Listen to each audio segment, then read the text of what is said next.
Nah, Amin. Oke, barakallahu Ustaz.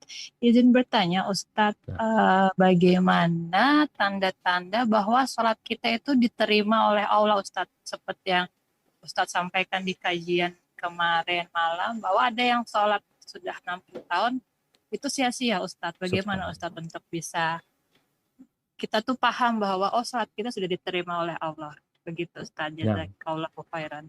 Masya Allah, barakallahu fiik, barakallahu fiik. Ya, subhanallah, betul jemaah. Ini perlu kita tanyakan kepada diri kita. Kira-kira ana sholat subuh tadi itu diterima nggak sama Allah? Ana udah sholat nih, ana umur 45 tahun. Ana udah sholat berapa puluh tahun. Diterima nggak? Bagaimana supaya kita tahu sholat kita diterima? Jadi yang harus dilakukan oleh orang ini, kita tahu bahwasanya syarat ibadah itu, diterimanya ibadah itu dua. Yang pertama, ikhlas lillahi ta'ala. Maka coba lihat, niat kita dalam ibadah kita ini ikhlas nggak? Kalau ikhlas, alhamdulillah. Yang kedua, sesuai dengan tuntunan Nabi Muhammad SAW.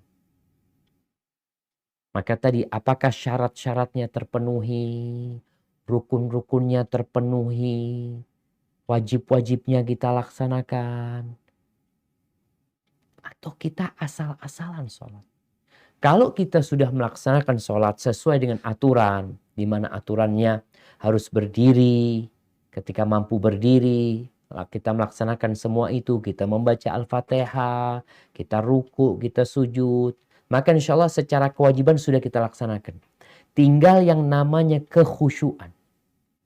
Di sini nilai sholat itu, jadi satu sama lain itu pahala sholatnya beda-beda. Sholatnya sama-sama sholat zuhur. Di masjid yang sama. Satu soft. Bahkan nempel sama kita. Pahala dia sama kita beda.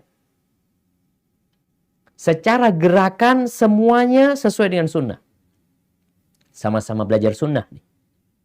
Jadi gerakannya sama. Tumak ninanya sama. Bacaan imamnya yang didengar sama. Imamnya baca Al-Fatihah sama baca Al-Bayyinah. Berarti kan kalau dipikir seharusnya pahalanya sama. Enggak, jadi perbedaan pahala nanti ini di kekhusyuan dia. Tapi kalau secara kewajiban, ya sah sholatnya, dia tidak punya kewajiban untuk ngulangin. Tapi secara pahala berbeda nantinya.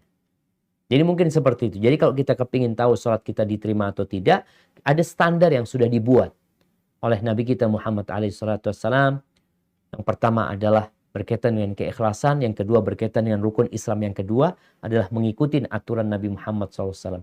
Apabila terjadi kekurangan di sana, dilihat kekurangannya ini menyebabkan ibadahnya ditolak atau berkurang pahalanya saja. Seperti tadi, ketika orang itu nggak khusyuk sholatnya, nggak ditolak sholatnya, tapi pahalanya yang berkurang buat dia.